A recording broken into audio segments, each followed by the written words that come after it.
Good morning. It's just an honor to be here with you as usual.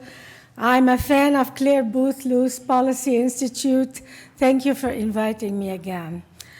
I'm going to talk to you today about my last book, and it's about the culture clash between Islam and biblical values, Islamic values and biblical values.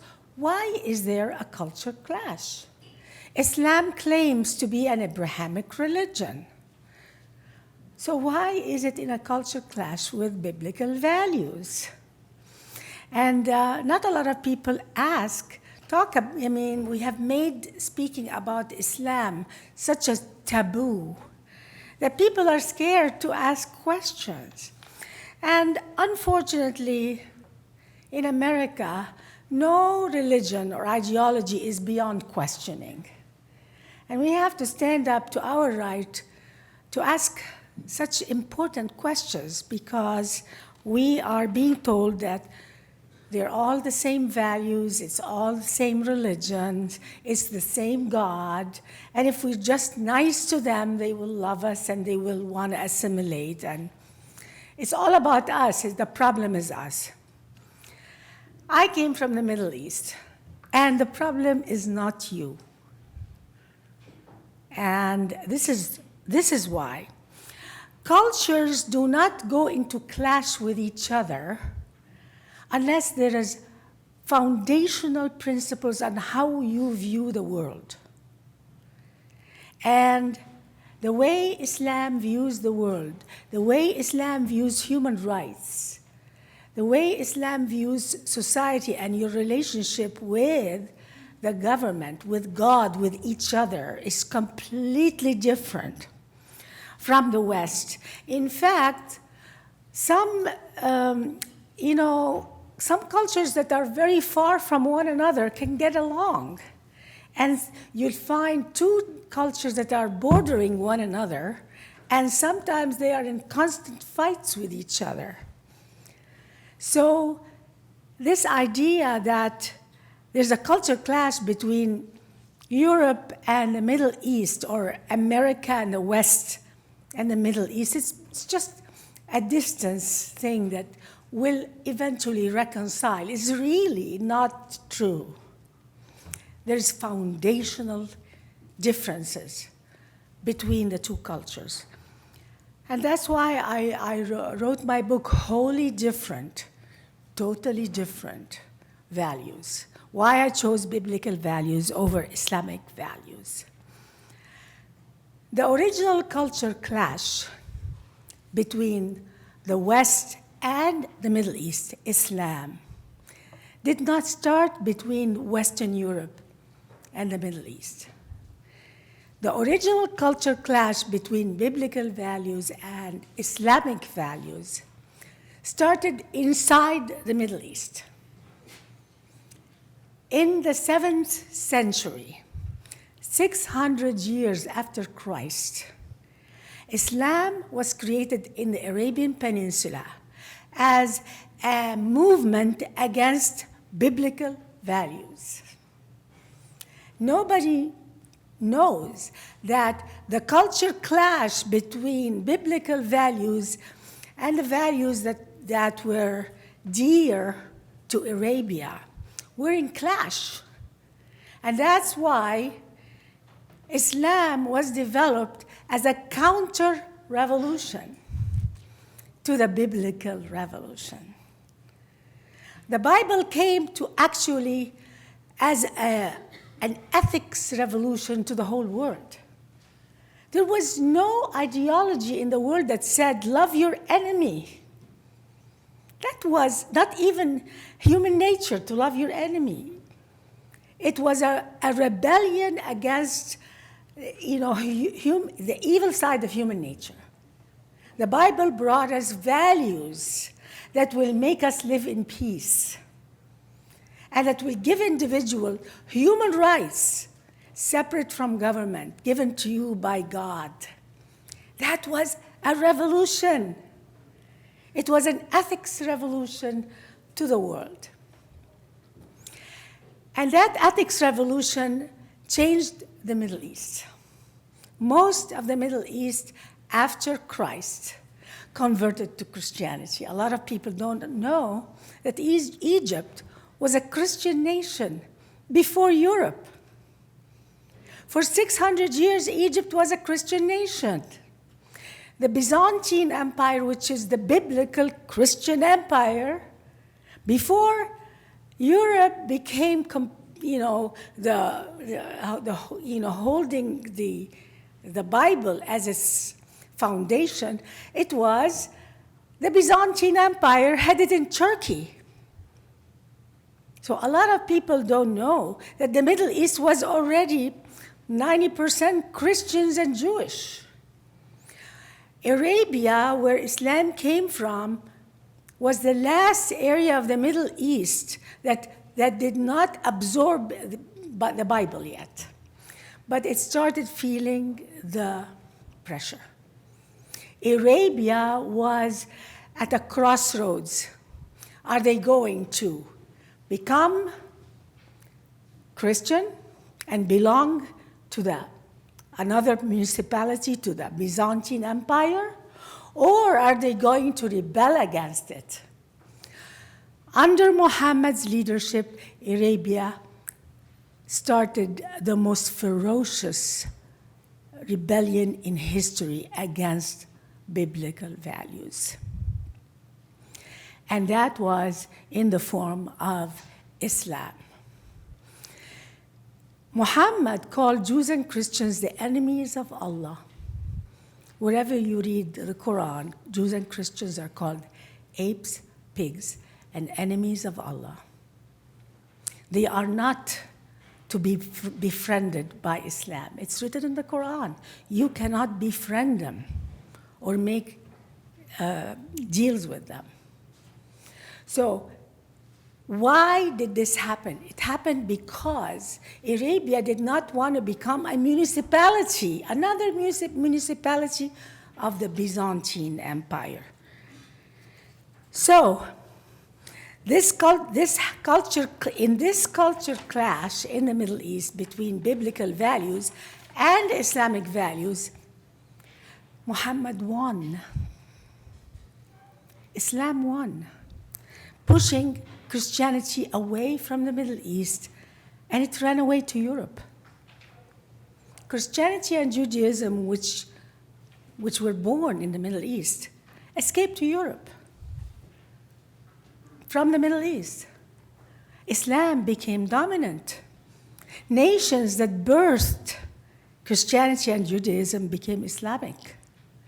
Egypt, which used to be 100% Christian, became an Islamic nation, with the sword, by the way.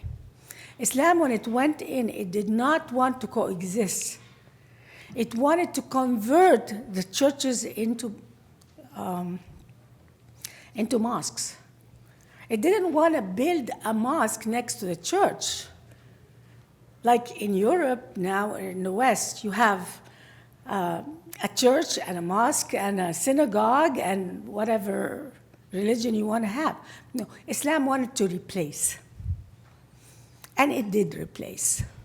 It didn't only replace churches with mosques, and if you go to Turkey today, you'll see the replaced churches into mosques, still having the church symbols, but it converted to mosque. So the crowning of Islam to force itself on the Middle East values as becoming Islamic was to go on top of the Jewish temple, the Solomon temple of the Jews, and built a mosque. That crowned it. In Islamic language, that was eliminating any history of the Jewish people. Christianity and Judaism survived in Europe. But biblical values eventually challenge any government. Why? Because governments by nature want to be authoritarian. If you allow government unchecked, it wants to be authoritative, it wants to dominate people. Governments, this is the nature of government. So what happened is that biblical values are challenging, and every generation of young people have to be reminded. Thank you. Thank you so much.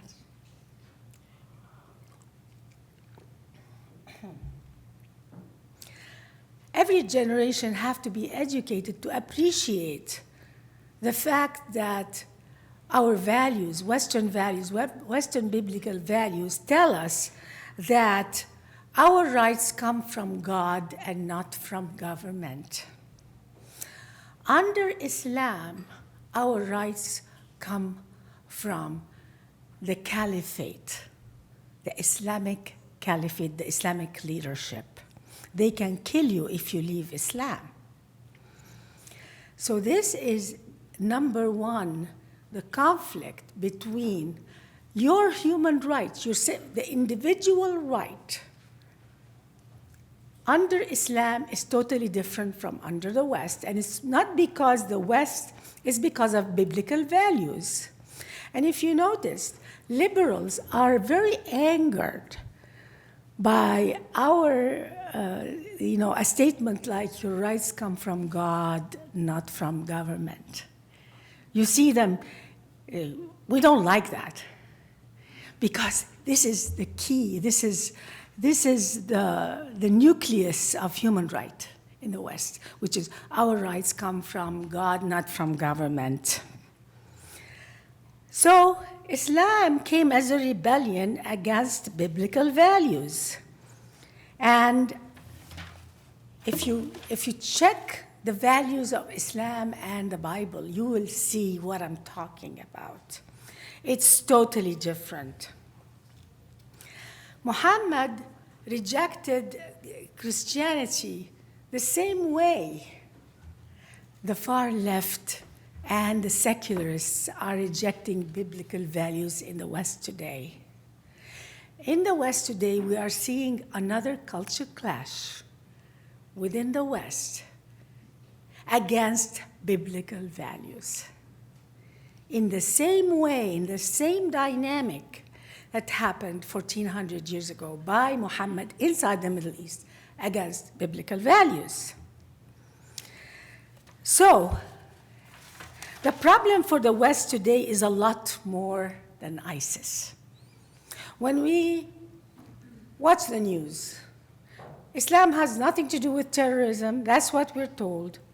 And if only ISIS and the terrorism is destroyed, Islam will not be a threat. We're going to see another side of Islam, the peaceful side of Islam will emerge, that is ready to coexist with the West in harmony. That is false. That premise that the media is teaching us every day is false, because the core of Islam is a rebellion against biblical values. In America, no ideology or religion is above criticism, and we have to question. And I'm not here to criticize Islam because really, this is my family is all Muslim, and they're some of the nicest people you'll ever meet. So I'm not talking about people. Some of the nicest people I know in Egypt are really Muslims. So it's about the ideology, what it teaches, what's written in their books, what is the criteria of good and bad under Islam. What is the criteria of good and bad under biblical values? That's what we're comparing. We're not comparing people, because that's what they try to make us appear like. We're talking about people. We're not talking about people. We're talking about the ideology, what it teaches as right and wrong, or good and bad. For instance, I'll give you some examples of major foundational differences between biblical values and Islamic values. In the Bible, we're all sinners. This is when I became Christian, when I went to a church and I heard the word, we're all sinners, I was like, wow, we're all sinners? How civilized. Under Islam, they are all sinners. We are Muslim. And we are put on this earth to fix them. They never talk about we're all sinners in mosques. They've never heard that concept under Islam. It's a revolutionary concept to talk about we're all sinners, we're all equally sinful, we're all human. That is a revolutionary difference that Muslims have no clue and never teach. Life is sacred under the Bible, biblical values. Under Islam, death is worship. To die for Allah's sake while killing Allah's enemies is a value in Islam. Is the ultimate gift to Allah. Under Islam, the God of Islam has human enemies. Does Jesus have human enemies? No. Does the God of the Torah have human enemies? No. You're not taught that God has human enemies. In Islam, the Quran is all about human enemies. And they're called enemies of Allah. Kill them wherever you find them. These are commandments in the Quran. How can a religion that calls itself an Abrahamic religion command its followers to kill the children of Abraham, the Jews? And it calls itself an Abrahamic religion. In fact, it's not an Abrahamic religion, it's a counter movement against the Abrahamic religion. That is. So, in the Bible, pleasing God is a very important value. In Islam, pleasing human beings is important. You have to keep people, you do everything to stop them from criticizing you. I remember when I was living in the Middle East, people's opinion are very important under Islam. You do everything to please people because there are laws in Sharia that tell humans to actually kill apostates. There are laws that forgive murder under Islam in Sharia, and there is a little pamphlet outside done by Claire Booth Luce about Islamic law, Sharia. One of the laws of Sharia says the following, and that's not my opinion, that's what's written in their books. If they don't like it, take it out. Don't leave it in your books and then say Islam is a religion of peace. If you want Islam to be a religion of peace, please take out the following law from your Sharia books. And this is what the law says. A Muslim will not be prosecuted by the government, will not be arrested or prosecuted if they kill an apostate. So, because I'm an apostate, because I left Islam, it's illegal for me to live. And any human being who kills me will not be prosecuted by the Islamic government if the government does not kill me. So, Saudi Arabia and Iran, if you say I'm no longer a Muslim, they will arrest you, put you in jail, and execute you. In more moderate Muslim countries, they don't do it in such a savage way. They do it more cleverly. People who kill you are not, the police will say, we don't know who killed them, maybe it's a robbery. And that's called honor killing, which governments Just let the people go.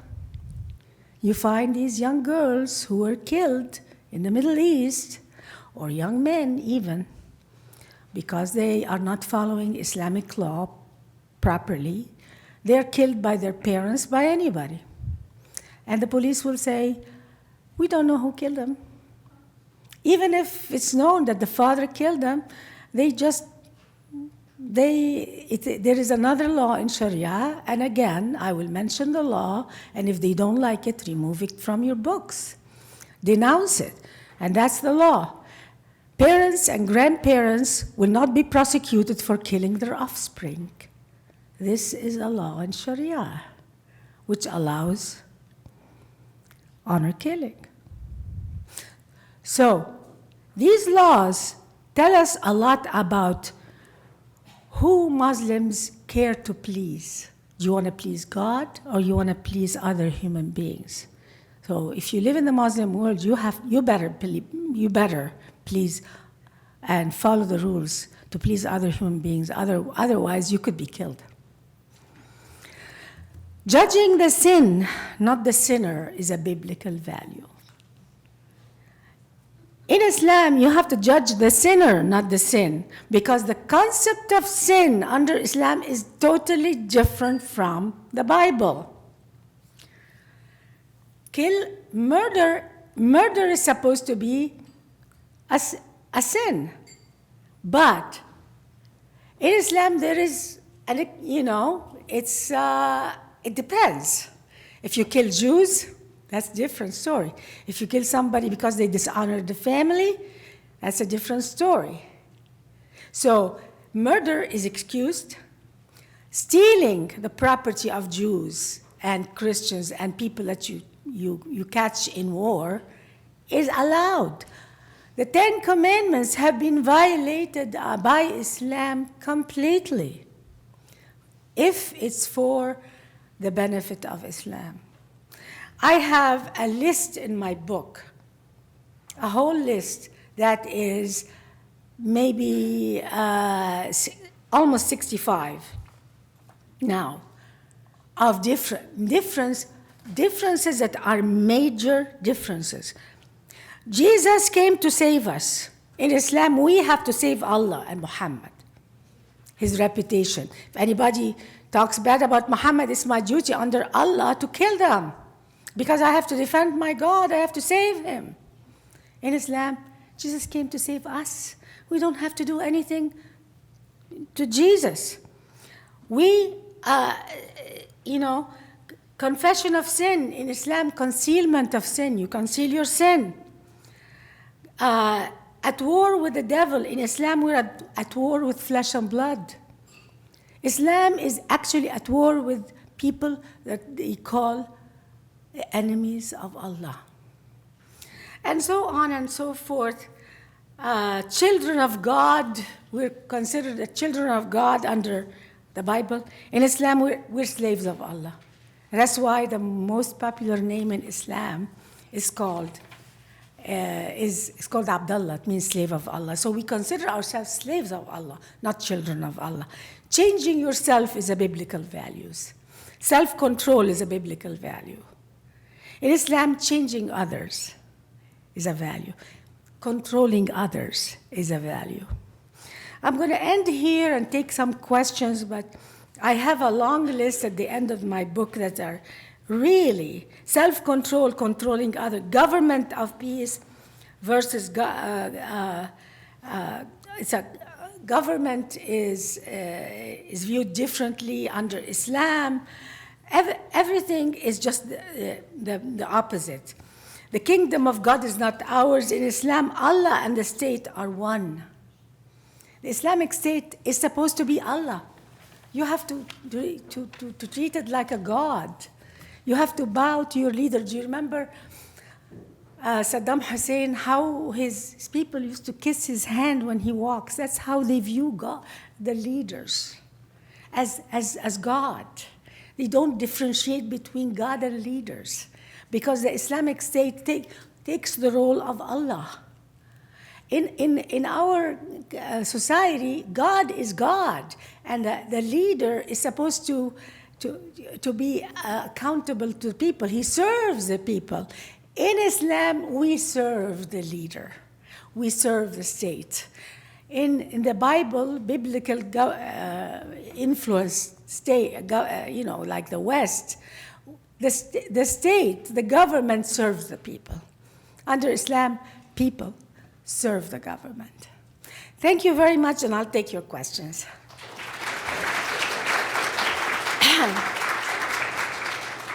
Yes. Hi, I have a few questions.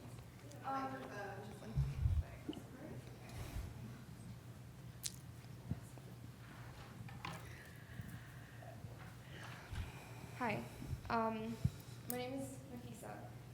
My questions, I have a few, all arise from the whole concept of Islamic government. Can you please, Sorry, can you hear me? Yeah. Okay. My questions are founded on the differentiation between Islam, the religion, and Islam as a government practice. When you speak about Sharia and Sharia's laws, a lot of things you mentioned in the Quran are like for example, the whole "we are all sinners" concept. That's in Surah 16, line 61. That's mentioned, condemning all. I'm sorry.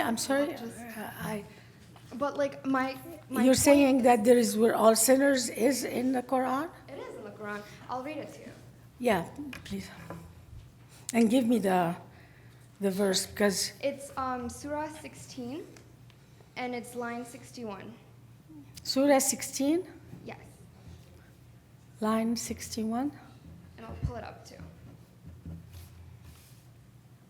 Read to But, me. You speak Arabic? I can read Arabic. I don't understand Okay. Arabic. I can read the translation. I'll pull it up.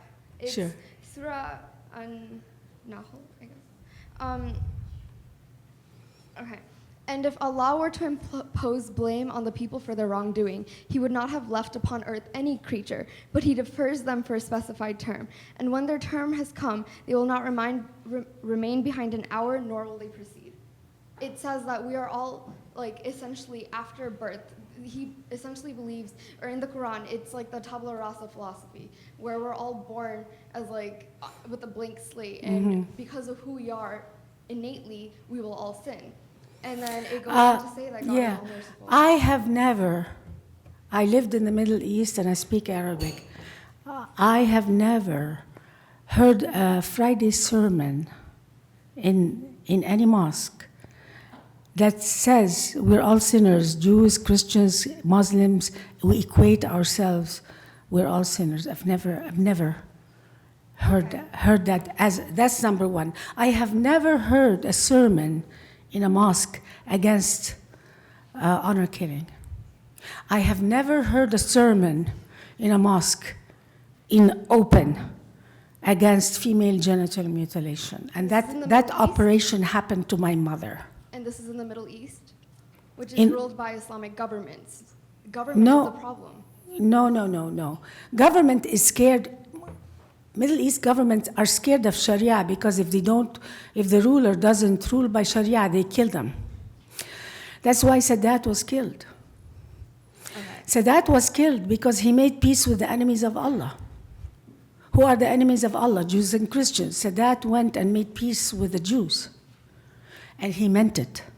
And that's why he was assassinated. So Muslim leaders know that if they deviate from Sharia, their blood becomes kosher, halal.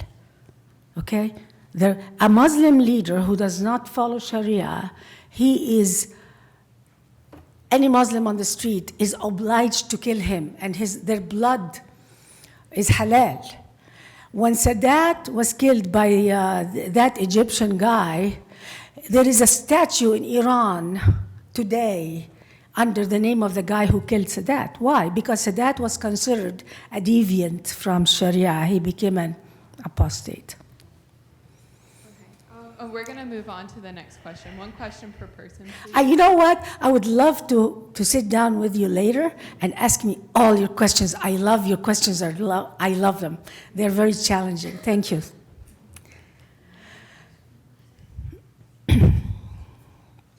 Hi, thank you so much for your talk.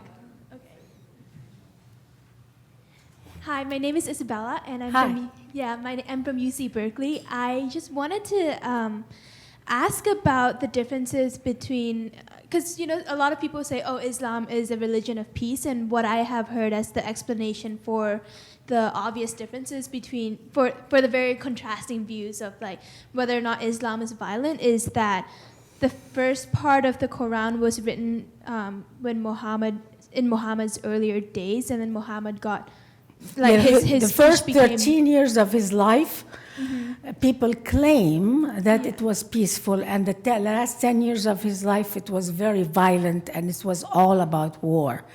However, we don't see the context. Why was he not in that much war in the first 13 years of his life? And the reason is very obvious. I don't know why people don't notice it. He was living with his own tribe. He could not wage war. According to Arabian Peninsula values, you don't go into war against your own people, against your own tribe. So he was living in Mecca with his own tribe. He wasn't gonna, actually he did insult them and call them kafir, and he mistreated them a lot, but he didn't wage war against them. And that's why they call, that's the first half, peaceful half of Islam. The minute he left his tribe, moved to Medina, where the Jews welcomed him with open arms to live among them in peace, then he started going to war against the people of Mecca, his own tribe, which really is a violation of Arabian Peninsula culture, which is go and kill your own people. And he started killing his own people, but from Medina, not from within the tribe.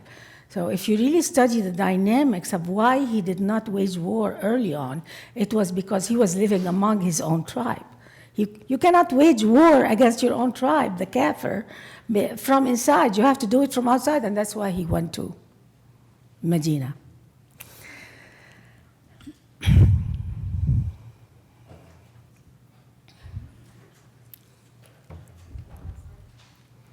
Hi, I'm Abby. Hi. I'm Abby Strew. I go to UW-Madison. I was wondering, so I presume you're not the only woman in the who grew up in the Middle East who feels this way about Islam.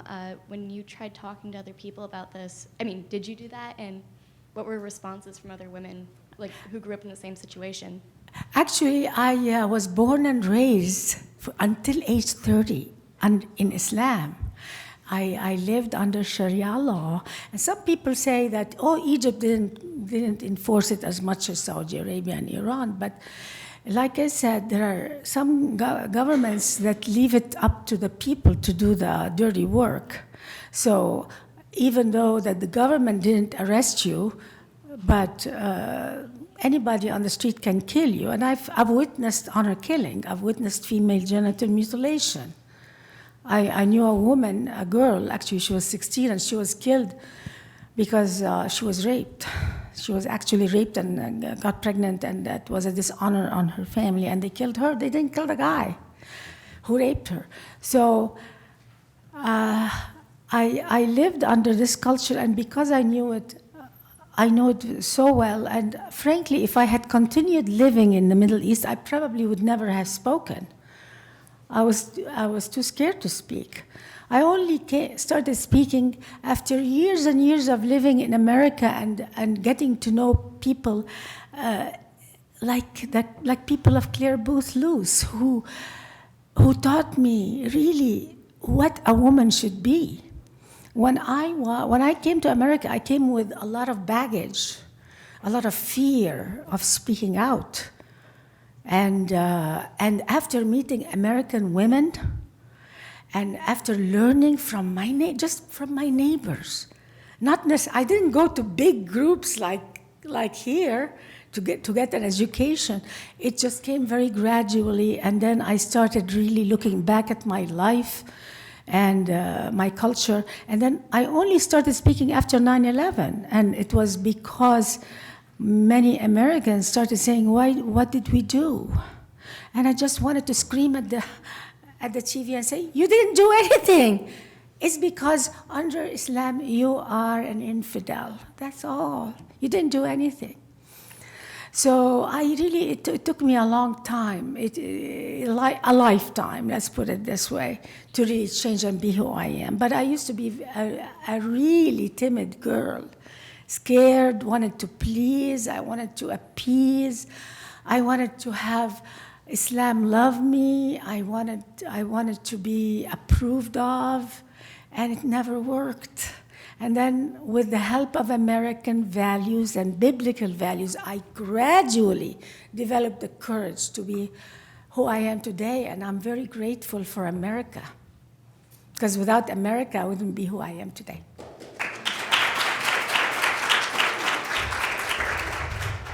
Okay, we're gonna have one more question and then we're gonna wrap this. Hi, my name is Alyssa. I go to the King's College in New York. Since the West is becoming increasingly more pluralistic, do you think it's possible that we can have a common good without a common God? And what advice would you have for us to sort of jumpstart this conversation on campus, in the workplace, and just in everyday life? Excellent question. In the West, we are now just mesmerized with the idea of multiculturalism.